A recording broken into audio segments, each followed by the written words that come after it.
ဂုတ်ကြီးရိုနယ်ကိုတင်ခဲ့မှုတဲ့အကျန်းဆုံးစံချိန်5ခုဘောလုံးလောကရဲ့ထာဝရအကောင်းဆုံးဂုတ်စင်းဝင်ခရစ္စတီယာနိုရိုနယ်ကိုအကြောင်းပြောရရင်သူ့ရဲ့မျိုးနိုင်စရာအကောင်းတဲ့ကြိုးစားအားထုတ်မှုနဲ့စံချိန်မှတ်တမ်းတွေကိုချန်ထားလို့မရပါဘူး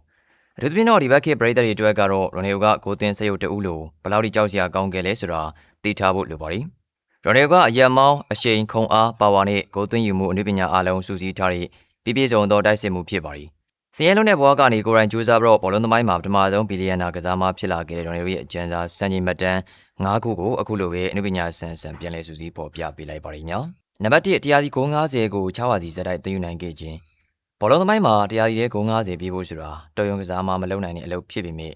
ရိုနယ်ကတော့2010-2011ရာသီကနေ2015-16ရာသီထိ6ဝါစီဇက်တိုက်ဂိုး90အထက်သွင်းယူနိုင်ခဲ့ပါရီ။အဲဒီကာလအတွင်းမှာ2014-15ရာသီမှာဆိုရင်62ဂိုးထိသွင်းယူခဲ့တာဖြစ်ပါရီ။ဒါလည်းမကသေးပါဘူး။ပြကယ်နှစ်အတွင်းမှာဂိုး60ကျော်ကို၄နှစ်ဇက်တိုက်သွင်းယူနိုင်ခဲ့တဲ့တဦးတဲ့တော်ကစားမလည်းဖြစ်ပါရီ။2017ကနေ2014အထိ၄နှစ်တွင်မှသူသွင်းယူခဲ့တဲ့စုစုပေါင်း254ဂိုးဆိုတာကတိုက်စစ်မှုကောင်းတစ်ယောက်ရဲ့ကစားမဘဝတစ်လျှောက်လုံးစာသွင်းဂိုးပမာဏနဲ့ညီမျှနေတာဖြစ်ပါတယ်။နံပါတ်2နိုင်ငံတကာလက်ရွေးစင်အဆင့်မှာဘယ်သူမှမလိုက်နိုင်တဲ့စံချိန်များ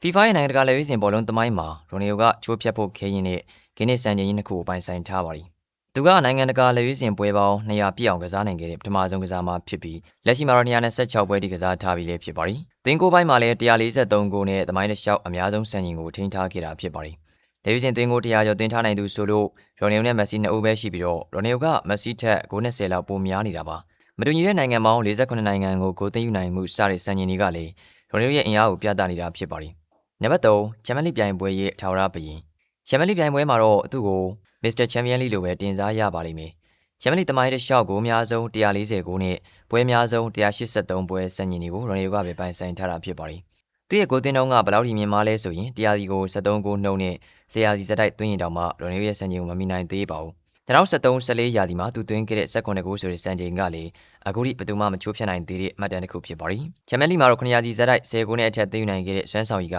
ရိုနယ်တူဦးထဲသာလှုပ်ပြနိုင်တဲ့အလုပ်ပဲဖြစ်ပါတယ်။နံပါတ်4ကမ္ဘာဖလားပြိုင်ပွဲ5ခုဇက်တိုက်ဂိုးသွင်းယူနိုင်တဲ့တူဦးထဲတော်ကစားမှာကမ္ဘာဖလားပြိုင်ပွဲဟာ4နှစ်မှတစ်ကြိမ်သာကျင်းပတာကြောင့်ပါဝင်ခွင့်ရဖို့တောင်းမှမလွယ်ကူလာပါဘူး။ဒါပေမဲ့ရိုနယ်ကတော့2006ခုနှစ်ကနေ2022ခုနှစ်ထိကမ္ဘာဖလားပြိုင်ပွဲ5ခုဇက်တိုက်မှာအနည်းဆုံးတကူစီရအောင်သွင်းယူနိုင်ခဲ့တဲ့သမိုင်းတစ်လျှောက်တူဦးထဲတော်ကစားမှာဖြစ်လာခဲ့ပါရီ။ဒါကသူ့ရဲ့ကြံ့ခိုင်မှုနဲ့ဆယ်စုနှစ်နှစ်ခုနီးပါးထိပ်တန်းအဆင့်မှာရှိနေမှုကိုသက်သေပြနေတာဖြစ်ပါရီ။လာမယ့်2016ကမ္ဘာဖလားမှာသာပါဝင်ကစားခဲ့မယ်ဆိုရင်ကမ္ဘာဖလား6ကြိမ်ဇက်ပါဝင်တဲ့ပထမဆုံးကစားမအဖြစ်စံချိန်တင်နိုင်အောင်ပါလေဖြစ်ပါရီ။နံပါတ်5ပထမဆုံးသောပုတ်ကတ်ဆုရှင်ရိုနယ်ရဲ့ဂိုးတွေဟာများယုံနေမကဘဲနဲ့အဆင့်တန်းလဲမြင်မာလှပါရီ2009ခုနှစ်ချန်ပီယံလိမှာပေါ်လိုတင်ဘက်ကိုမီတာ40အကွာကနေသွင်းယူခဲ့တဲ့အဝေးကန်ချက်ဒုံးမြန်ကိုကဘောလုံးလောကကိုတုံ့လှုပ်စေခဲ့ပါရီ